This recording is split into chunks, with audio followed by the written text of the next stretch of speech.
We are live. What's happening, my man? Hey, how you doing, Dr. Perry? How you doing, Steve? I'm having the time of my life, good brother. How about you? Man, I'm doing fantastic. I can't complain. You better not, because if you do, then we all got a bad night ahead of us. So, you know, what's really cool to me is that you could have done anything.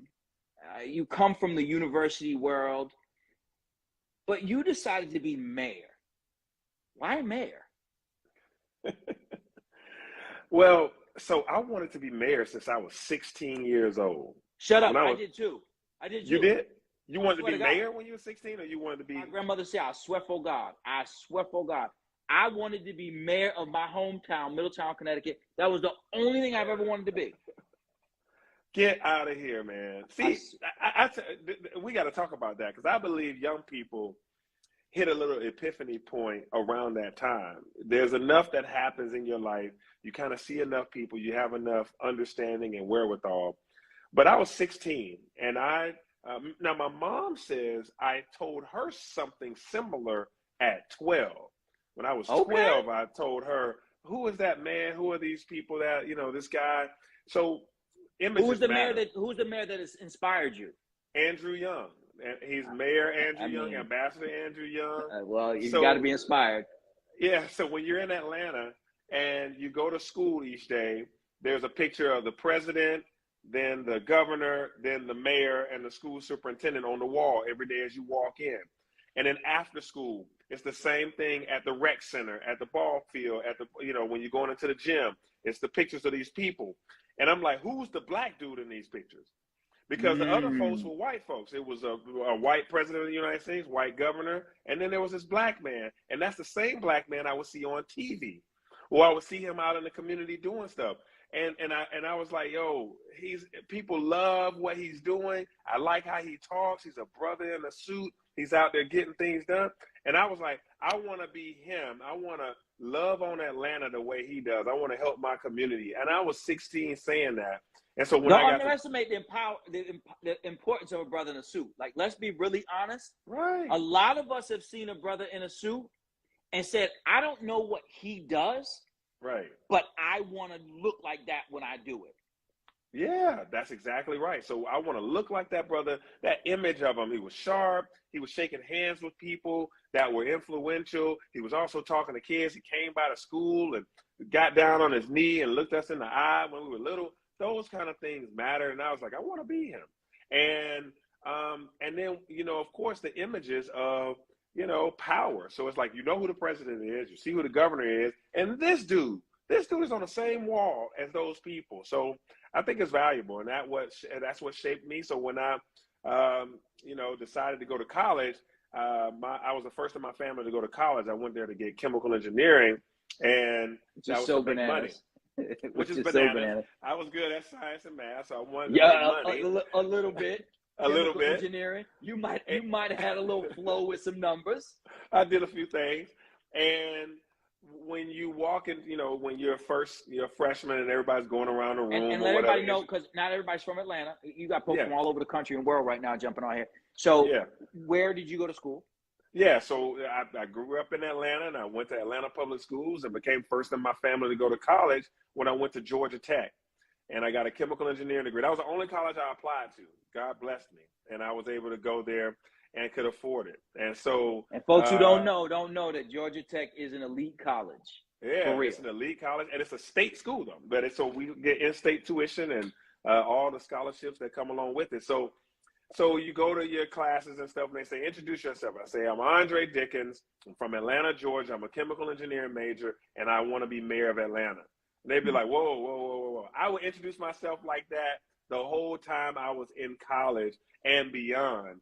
And it was a dream. And I manifested that dream some years later. I didn't know how I was going to get there. I didn't know what city council was. I didn't know what commissioner was. I didn't know what any of that was. It was that dude on the wall that would always, speak to me. And then when I met him and then seeing him in the streets of Atlanta doing good work, I try to emulate those brothers like Maynard Jackson, Andrew Young, and sisters like Shirley Franklin. But you must have met Ambassador Young many times after that. I know what it was like when I first met him. When I first met him, it was as if he wasn't talking. I was such a groupie. No, I'm not lying. I was like, I was looking at him, and he was talking, and I was like, but you're Andrew Young. Like everything he said, and I know he just want to slap me like, boy, I'm talking. Like I know. I know. And he's telling stories about, Martin, and I'm like Martin, Yeah. like Martin. Mm-hmm. Yeah. When you first met him. Yeah, so I met him again as when I was helping Mayor Franklin become mayor. By the way, when I was 16, I told Shirley Franklin, who then became mayor, I told her that I one day want to be mayor. She was just working for the mayor as the chief administrative officer.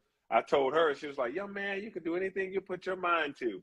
And now she's my biggest mentor, supporting me on every step. But man, that's not a small thing though, man. Yeah. Because like I do, more than a few folks will straight up tell you why you can't do something, and they can be right from your community. Oh man, don't it hurt? It hurts. I mean, somebody can tell you something you can't do and just rob you of your enthusiasm right then and there. And she told the young man that he could do it still.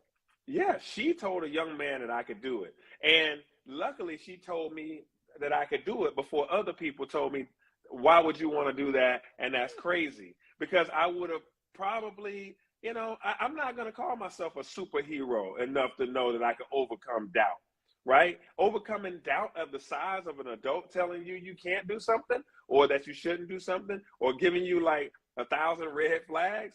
I don't know if I had that capacity. Stay there, though. Stay there, though. Don't come off of that, because I don't think, people see you where you are, but they don't understand there's a route that got you there. And that you happen to hear from a person who herself hadn't even been married yet. She telling you could do whatever you could do, and she didn't even do it yet.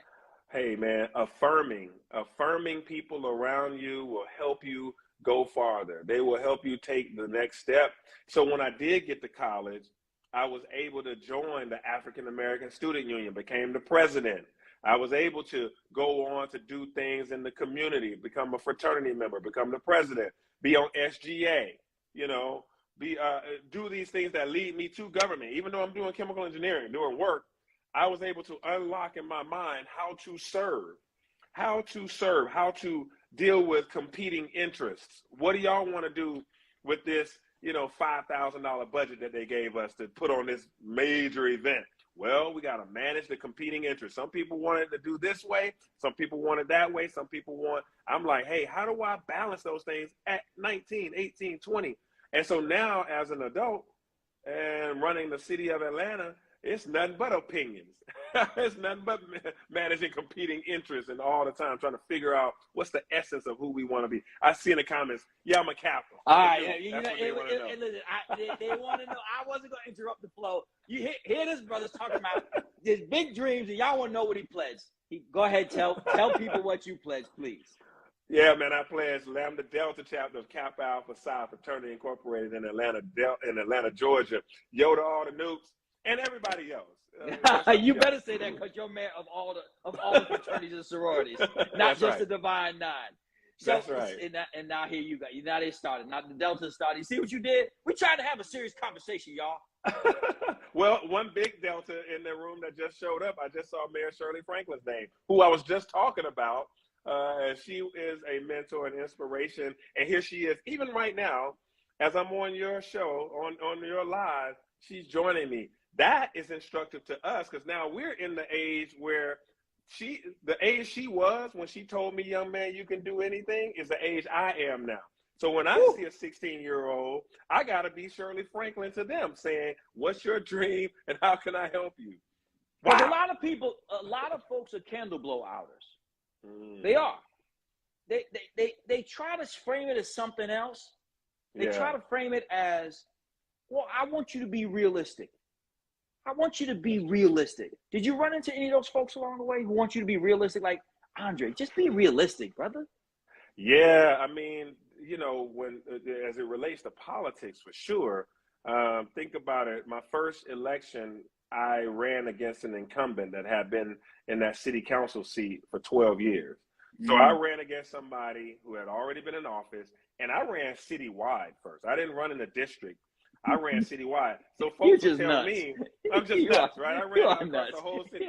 So folks would say, why don't you just run in a district? You got to raise less money. You can knock on a district set of doors. You can go knock on every door in a district, pretty much. You can go out here and meet folks and shake hands. Citywide, how are you going to meet everybody in the whole city? Why would you even do that? Why are you going to try to raise all this money? And the people that were with me were like, hey, it's time. Let's go for that. That's the position you need for the next steps. And so we defeated an incumbent in a very tough, scrappy race. And so that was muscle memory for me. Growing up, I had to defeat some giants. And then coming in with the help of a dynamic team and a whole lot of God's will, I beat him and won again. And then I say I'm going to run for mayor. And I ran up against some giants in that competition. 14 people in the race, a previous mayor, a city council they running for president? a wealthy white woman. I mean, there was a lot of people in that race, and we came out victorious thanks to a lot of folks that support me and a lot of volunteers and of course, the mentorship. Atlanta is so much to a lot of people. For a lot of us up north, honestly, it's a beacon. Mm-hmm. Y'all got more New Yorkers there than I think we I know. I'm sorry. They're everywhere. I'm sorry.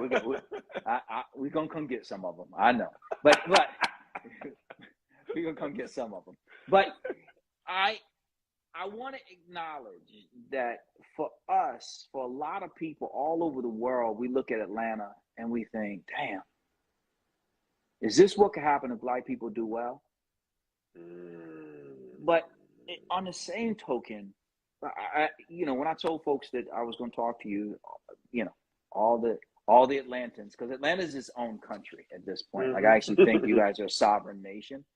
I don't even know if you're still considered the South, but one of the things that folks wanted to know is, it seems like a lot of the development is for the professional class, the doctors, the lawyers, the educators, and the like. But they were concerned about what they're referring to as the working class or working middle class. Talk to me about your plans for that group. Yeah, so let's sit in that for a minute, because that is a national challenge right now, and Atlanta's no different. Atlanta is a victim of its own success. People move here. You just mentioned New Yorkers are all over the place. California people are all over the place. They are all in Atlanta. And guess what? They have more income where they came from. The South used to pay, it was a little less, a lower cost of living. So folks used to be like, look at the house you get in Atlanta. Oh yeah, everybody moved from an 800 square foot apartment in New York to a 6,000 square foot house on 2 acres in Atlanta, and they throwing Super Bowl parties like every Friday, and ain't even no Super Bowl next Friday. So they just I've been invited to a couple. I mean, people doing it in Atlanta, especially those that come here and transplant here, because sometimes they're buying houses cash. They were some people were coming to Atlanta with $250,000 cash and getting a 4 or 5 bedroom house. That was about 15 years ago. And then they were also individuals that come here for college. We have the biggest set of HBCUs in the nation. Then we have got one of mine. Your kid is in Atlanta at Morehouse, and then you have Georgia State, which is a large institution, which actually graduates more Black people than any other school in the nation. It is a HBCU. It's just a state school, but it's Georgia State. And so Georgia Tech, Emory. With our girl Mo teaching over there. Yeah, Mo Ivory teaching over there. Shout out to her. So you're talking about a lot of Black intelligentsia that is constantly being generated here, and they stay. A lot of times they stay. So what happens? We have a professional class and a lot of work. There are a lot of workers that are making good money and an influx of people. So development ends up following the money.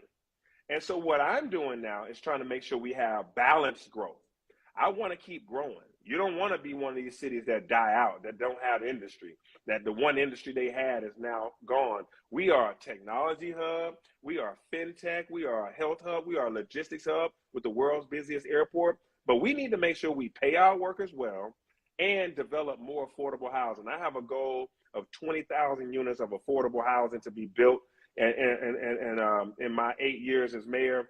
Just today, we just did a huge amount of financial incentives for 2,000 units today. So in my first year, we're talking about around 2,000 units of housing already in the first year, and we're not even out of it yet. So it's huge. It's what we're going to do for affordable housing. But we also have to make sure we preserve the housing that we have to make sure that grandma, auntie, these folks can stay in place and not leave. There was a problem, Steve, nationally and in Atlanta about the last 10 to 15 years. People get knocks on their door saying, hey, I'll buy your house for $150,000. And Big Mama bought that house for $50,000 40 years ago or 50 years ago. So when you see $150,000 or $180,000 offer, you're like, let's go. Don't sell, because they're going to, redo your kitchen, redo your bath, slap some paint on the outside of it, maybe put 50 grand into it. Now they're at 230 selling your house for $399, $450. That's gentrification. And so what we've done is do a lot of incentives to help seniors be able to stay in place. Just because your roof, you don't have $30,000 to replace your roof, we got you. So you actually have programs that help. Can Absolutely. You just name? Let's put a name to some of those programs, because I'll be honest with you, it's rough. Because Atlanta is, it's not the Black Hollywood, it's not the new Hollywood, it's Atlanta. Like, it's its own thing. I haven't shot a TV show or anything on the West Coast in years. Anytime I'm doing something, they fly me to Atlanta. If I'm doing a Yamla, if I'm doing CBS, anything I'm doing Atlanta. But it's disconcerting, because there are these behemoth houses, just like, oh my God. Yeah. And then there are these houses look like we could push them down. True. Talk to me about what aesthetically looks like an extreme distance between the rich and the poor in Atlanta. Is it real? It is real. It is real. We have a lot of wealth, and we have too much poverty. And, who I am is someone who just can't live with that. So that's why I ran for mayor. I see the options of either we keep going on this path, and the distance between the haves and the have-nots gets so far that you continue to see the challenges of poverty, crime, homelessness, hopelessness. We can't have that, because you're going to have dystopia.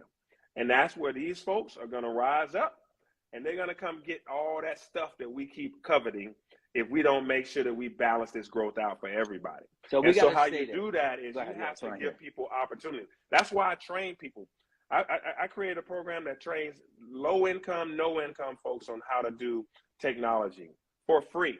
So far, we've had about 1,000 people go through this program. Now they're making $60,000 after only 4 months in a free program at night.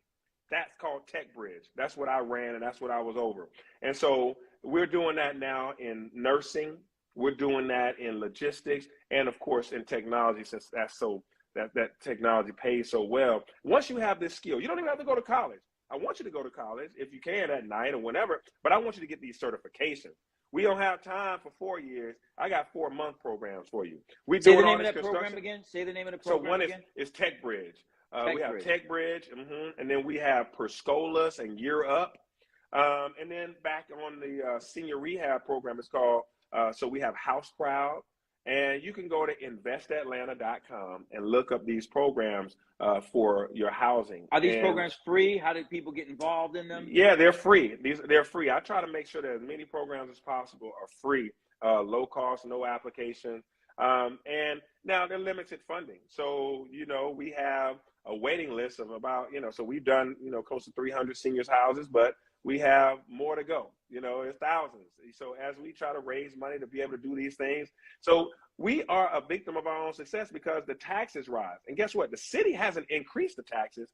It's somebody that's moved on your street that has just built $1 million home on your block where there's $250,000 homes. So now the appraised value of your house has gone up, and to no fault of your own. So I'm trying to work with the state legislature. So while everybody loves Atlanta, and it's a place to be loved. Oh no, they really do. Listen, Atlanta influences everything. People lose their minds in Atlanta. You could lose a spouse in Atlanta. Like people just go and just like, where'd she go? She go. She go. Like this is because you got places to shop. But one of the concerns though, Mayor, is the crime. Yeah. It's a real thing. So we are in a red state. And not just because it's red, but it's the deep South. So my honest moment with y'all is we do a lot in the city of Atlanta. I'm out here spinning my wheels every day trying to save people's lives and help them get on the right path and do a lot of things and try to make this city that beacon of light on the hill. But we've been in a red state for a long time, which means various things that disincentivize a minimum wage. We don't have $15 minimum wage. I had to put $15 minimum wage in for city employees, but the state of Georgia disallows you from setting a minimum wage for McDonald's or Walmart or even any other business. Same thing with rent control. There's no allowance for rent control in the city of Atlanta because we're in the state of Georgia. Last thing I'll say is there's provisions that won't allow us to do stuff like freeze taxes for seniors. Or freeze taxes for low-income people, because this is all about land rights. This state is about the land, because guess what that land meant back in hundreds of years ago. So I share all that to say, now pivoting back to, I share all that to say, Georgia, we have to do a lot of maneuvering as mayors in the cities over the state of Georgia, because the cities is just different politics than the state. But when it comes down to crime, people, you asked me about that. We're fighting crime with policing and non-policing activities. We're taking a balanced approach because I don't believe that a badge and a gun solves all these issues. The murders that we have had in our city, a lot of them were intrapersonal. I knew you, your brother, a brother killed another brother, a sister, a woman stabbed her husband, killed him or shot him. We've got cheaters that get killed. We had somebody kill somebody over a Subway sandwich. Literally, it was too much mayonnaise on the sandwich. Yeah, kill somebody. Or people outside certain malls getting robbed at the mall. Yeah. Now I'll tell you, Atlanta. And I want to say this to anybody that's commenting right now. Atlanta, we got a bad thing about keeping memory too long of bad things. We actually like owning up to it. Like, man, don't go to Lenox Mall. They be killing folks up in there. That's stupid. Listen, but that's stupid right now. Let me tell you. I'm just telling you. It's literally what they say. Like when I come down there, like if I gotta scoop something up, nah, you can't go to Lenox Mall. Go to Buckhead or go something. Whatever. And I'm gonna tell you, there was a day in 2020 and 2021 that I would agree with you. I'm saying this on the record on your show. I would agree with you that it was dangerous then. But guess what? This year, there have not been any violent crimes at Lenox Mall or Phipps Plaza. Why? Guess what? 1 million people go to those malls, 1 million to 1.5 million every single month, January, February, March, April. Not a single violent crime. We have policing there. We have patrols there. We've upped the ante there. So you know what? Now we're up to about 9 to 10 million people have gone to that mall this year with no crime. But guess what Atlantans do? Because we like that yah-yah sometimes. It's that thing that we pull ourselves back, that we'll say, can't go to Lenox. But the people that are going to Lenox are going there, getting in, getting out, getting what they're doing. So now I do police recruitment fairs there. So, okay. So we got metal detectors there. Now, it ain't the same comfortable experience as it used to be. So if you packing, you can't come to Lenox. You can't go to Phipps. But you shouldn't be packing. But I want us to stop all that foolishness that we do. But that's Atlanta. That's some of the things we can't get rid of. Oh man, we got you can't drive in the streets without hitting a pothole. I got a whole pothole posse out there filling potholes. If you call in a pothole, 5 days later it's filled. Call it in, call 311, get it done. So what I want to do is also tell you that crime in Buckhead is down 10% this year. 10%. That's a huge adjustment. Why? Because we upped up our nightlife work. So we stopped all that stuff that happens at nightlife. Club managers, club owners, I have them come into the city every 3 months. We have what we call training day. We train them on how to de-escalate fights, how to have a safety plan, more lighting, more cameras, things that provide safety, how to tell bartenders how to say enough is enough to somebody. Don't just be greedy, how to manage your parking lot, all those things. And we have reduced the amount of, remember them shootouts that was happening in 2020, 2021? We're not going for that. We're not having it in the city. We're going to have a good time in Atlanta, but I want you to go kick it at a bar, lounge, restaurant, and come back home at the end of the night and go to work the next day or go to church or whatever. But don't lose your life at a bar or a club because the club owner didn't create the right atmosphere for you. That is what we've changed in Atlanta recently. Well, you mentioned some of the development. I'm going to talk about that and say I want to come back to that, but not just Atlanta. So what I don't want anyone on here to do is to make this about Atlanta, because if you go to Los Angeles, if you go to Washington, D.C., if you go to New York City, when I'm getting off the train, there are people who clearly are dealing with issues of mental illness and addiction, maybe both. But in warmer cities, it seems like it's a more challenging set of circumstances. And you have what I'll refer to as encampments, some of them off the highway, some of them in the downtown area. I used to run a homeless shelter some time ago, and recognized that these pup tents have somehow become okay. What is the plan, if there is one, to deal with encampments in greater downtown Atlanta? Yeah, it's tough. We have experienced homelessness that has increased during the pandemic. Now, some people would tell me, the folks that do the federal count, they say people experiencing homelessness are down, but they're just more visible now. So they're telling me that what we're seeing, you're seeing them more, but it's fewer of them total. They used to not have tents. Now people, do-gooders, are giving folks tents. And the pandemic made people afraid of going to shelters, being in close proximity to one another in these shelters where you're just sitting on a cot. So I'm being told that information, but I like to go with, what I wouldn't know if I was mayor. If I didn't have that data accessible to me, I take the old street side test. What I see as I'm rolling through, right? What I see when I'm walking around, and what I see and what I saw was a lot of tent cities, where just like in DC, you got them now, and you got DC is really rough. DC is really rough. Yeah. Like, and you really got them rough. Really rough now. You got them and you got 40% of the homeless in the United States are in California. So San Francisco, LA, California is a whole San Diego. different thing. It's a whole different thing. So Seattle, yours is yeah. Y'all ain't, and this is why I want to make sure, because not everybody gets to travel like you do, and so it's easy to think of Atlanta, and it is very much in your face. The tents are pretty visible, but I want to make sure I add some context for folks. It doesn't mean it isn't a problem in Atlanta. That's not what we're getting at here. Because I'm telling you, if you haven't been to San Antonio, if you haven't been to parts of Florida, if you have Austin, if you haven't been to Austin, if you haven't been to Denver, if you haven't been to, the addicted population is frightening. It's genuinely disconcerting, even as somebody who works in those circumstances, from those circumstances. But still, Atlanta is a crown jewel. You have a set of expectations. I agree with you. You are a victim of your own success. We expect things. We expect the streets in Atlanta to be paved in gold. That's Right. just the truth. It's your fault. Yeah, like Ambassador Young came. He got the whole thing started, and everybody since then is like, oh, this is the Mecca.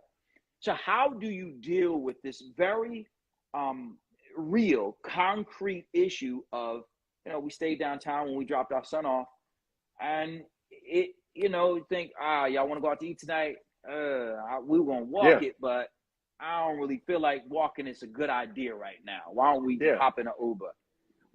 That's a real thing, and I'm pro Atlanta. You dig? Like I'm go Atlanta. Right. So work on that. I mean, it's a multifaceted thing. It's not easy. I'm somebody who is like totally committed to it, Steve, and it's still hard. So I want to let anybody knows that the magnitude of solving real problems. I mean, I'm an engineer. I think things through. I'm a deacon of a church. I care. I'm somebody who puts money in the right places, and I make incremental improvements in an area like homelessness. You know how hard it is? So I'm making significant improvements in affordable housing, significant improvements in your garbage pickup and a lot of these other things, because we're working hard at it.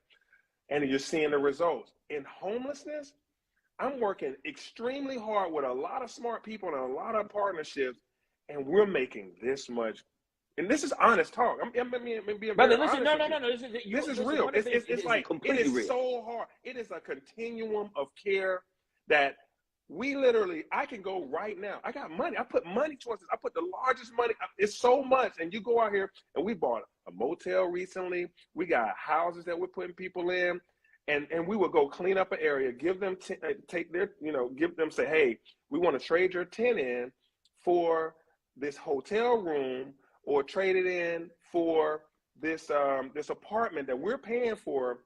And then what we want you to do is take this treatment program, mental health coach comes in, and these things that help you get back to stability. And you have a yield rate to that. Several successes, but several failures. And you look back 2 weeks later and you're like, but you're back on the street, and we're paying for a hotel, or we're paying for a apartment. And you're like, what's going on? And so I'm trying to explain to you something. It takes more than an Instagram live to solve this. And anybody that's like, open up more shelters. Right now, tonight, every shelter, the shelters of Atlanta will be at 60% full. 40% beds are just unused because people have a choice. I'm somebody experiencing homelessness. You say go to that shelter. I've been knowing about that shelter. Tonight I'm not going. I'm hanging out outside. The weather's fine in Atlanta. So when I go try to offer you a hotel, you go when you want to go, you don't go, and I try to get you. So I'm trying to give you the truth about this. This is difficult. And I got providers, and we're all going on, hey, you got a shelter, here's what we're going to do. Why don't we increase this or improve that? Hey, free jobs that need no skill. Go there, Goodwill, Next Step Staffing, trying to help people get to self-sufficiency. Hey, we're trying to do it all, brother. So let me lean into this on you, because let me be clear. So I ran a homeless shelter in 1995, right before I thought I was going to be mayor, and of Middletown, no, not in Atlanta, folks who are just joining us, Middletown, Connecticut, and I know men who are still homeless almost 30 years later. And so there are real challenges here. I want to give you that point.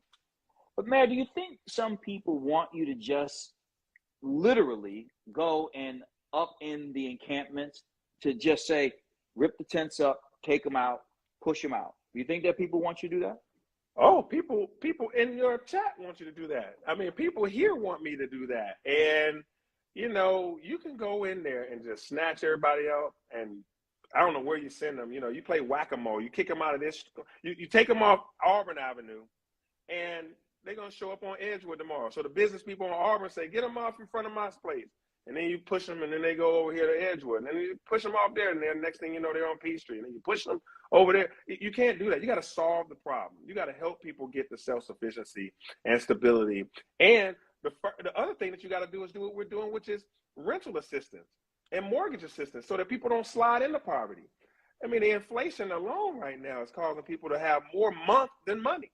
And so we're trying to do all the above to keep people. So I remember we had 1,200 people that we helped last time I looked. 800 of them went into some sustainable housing.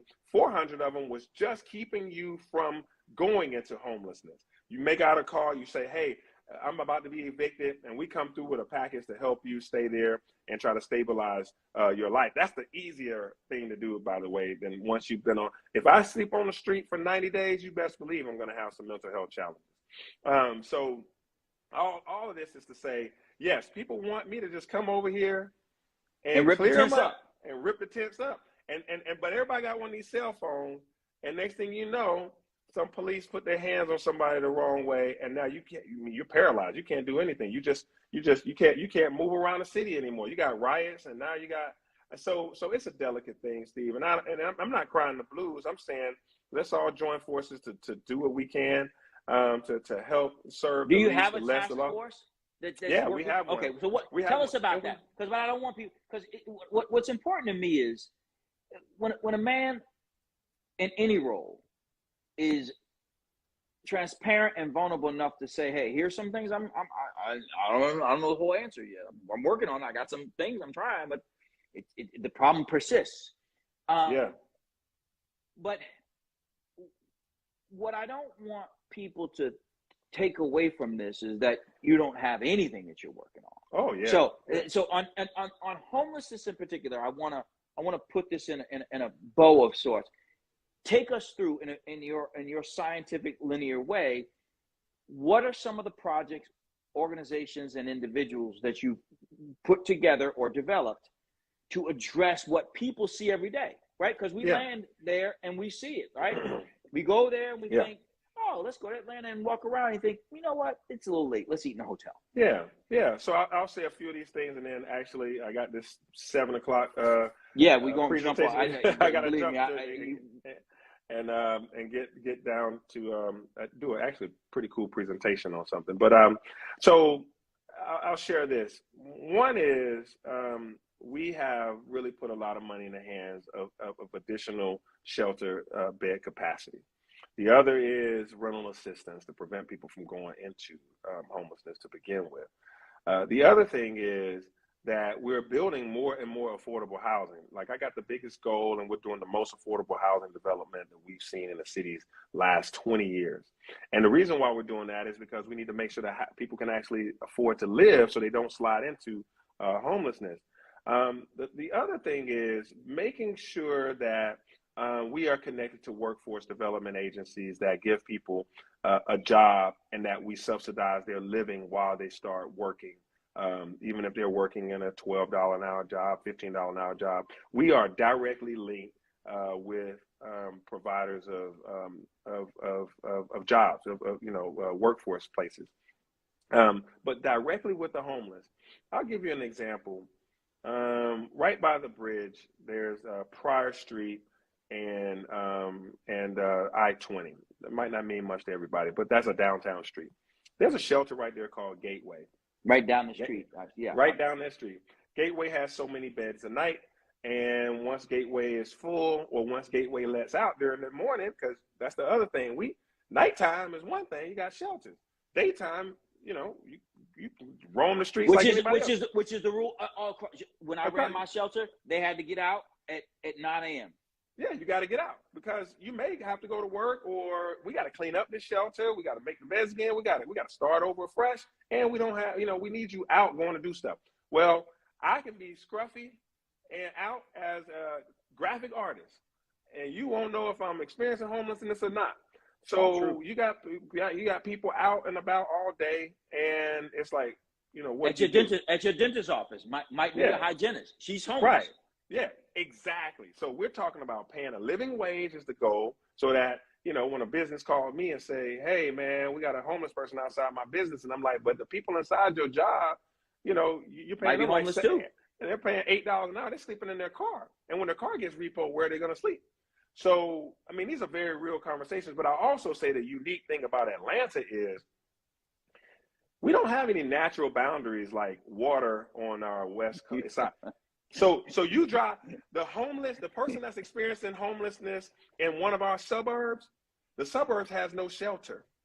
When you experience homelessness and name your I can't say the name because some of my friendly mayors or county managers, I can't say the name of XYZville or land or whatever the name of the town Or is. Berg.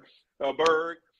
But you get a bus ticket or you find your way downtown Atlanta. Now you got messed up or jammed up or found yourself homeless or you had domestic issues or you had a mental health crisis in the suburb. But there's no shelters in the suburbs. Nobody's helping you get mental health. Nobody's helping you get a new ID. Guess where you come to get your ID? That's super important. You come downtown, and you try to figure out downtown until you can get back to wherever you want to be. But if you don't figure it out, you stuck. And so we try to unstick you. But every day there's a route to Atlanta from name your favorite city. And when you don't make it in that ville, that burg, you find yourself in downtown Atlanta. I want to finish here because I know you got to go, and it's super important that you finish on a high note because what you were saying is so important. That so many people come from the suburbs and people don't recognize it. They're not from Atlanta, but there is nowhere in the outlying suburbs where they could get the services. And because Atlanta is home to so many of the services, that's how you get so many people who are homeless. And so the homelessness in Atlanta is not an Atlanta generated problem. It's a region generated problem that the region has to. I can say it because they ain't my friends. You my friend. Right. So the other communities have to come together. The final point here is this, and I know you got to go. What are you most proud of in your first, at this point in as mayor? Man, I love this job. I could do it for 1,000 years, man. I love it. I love the people. I love the complexity of the problems. We just had a hospital say they're going to close. It's out of the blue. Yeah, they just called. They're just going to close. I hate it. They upset me. They blindsided me and everybody else in the city. They turned their back. They were so anyway. That's a hard problem. Homelessness has been with us since Jesus was talking about it, right? Yeah. He didn't live anywhere. Right. Or the What's person his by address? the pool at the person by the pool at Bethsaida trying to get into the temple, and he had to help him. Yeah, the blind man on the side. Homelessness been here, and I ain't saying it's right, but I'm saying it ain't my fault. It is Jesus' my problem. last known address was a manger. So right. So we have to deal with these things, but at the same time, it's so exciting that people are choosing to come to Atlanta. And people in Atlanta are choosing to stay in Atlanta to get educated. And then they get educated and then they start a family and then they start a business and they thrive. I'm still proud that we have the nation's best minority participation program. When you walk into the world's busiest airport, Hartsfield-Jackson Atlanta International Airport in Atlanta, you're looking at about 38% of everything that's done there is done. No, actually, we're getting close to 40%. It has a black or a Hispanic or a minority or a female operator making money. When you see the road, when you see the waterworks department or the street paving or all these things, you're talking about minority businesses thriving in our city, having access to those opportunities, tech companies, people hiring folks in Atlanta. So I look at this as this. I know everybody on here is from Dr.Steve Perry land all over the world, and so when you see Atlanta, you're like, oh man, it's the Real Housewives, it's Tyler Perry, and I fly through Atlanta when I'm going to Jamaica. Yeah, that's that. But it's a whole bunch of real people down here that are doing amazing things, and we love on the whole country real hard, but we really go hard for the ATL. I'll say this real fast. I know you put out a bet to a mayor of another city about another team. I won't bring that up, but I'll say this: when we landed in Atlanta, my youngest and I, when we landed in Atlanta, these are his words: "Dad, if I don't get into Morehouse, can I pick another school in Atlanta?" Like, I don't think he was coming back either way. So you caught his attention and the attention of the world. Brother, we appreciate the work you're doing. You keep on keeping on. We definitely respect you. And thanks so much for coming out tonight. I know you got so much more work to do. Your night has just started. Thank you. I got 4 more things to do tonight, brother. All right. But all right, man. See y'all. Love everybody, man. Take care. Bye-bye. Folks, thank you so much for joining us for No Dumb Questions with your mayor, Brother Dickens. He was really fantastic to have as a conversation. And it's important to note that for me, the reason why we do no Dumb Questions is because we believe the smartest person in the room is not the one who knows all the answers, the one with the best questions. Thanks so much for coming out tonight, and we will see you next week. Thank you again.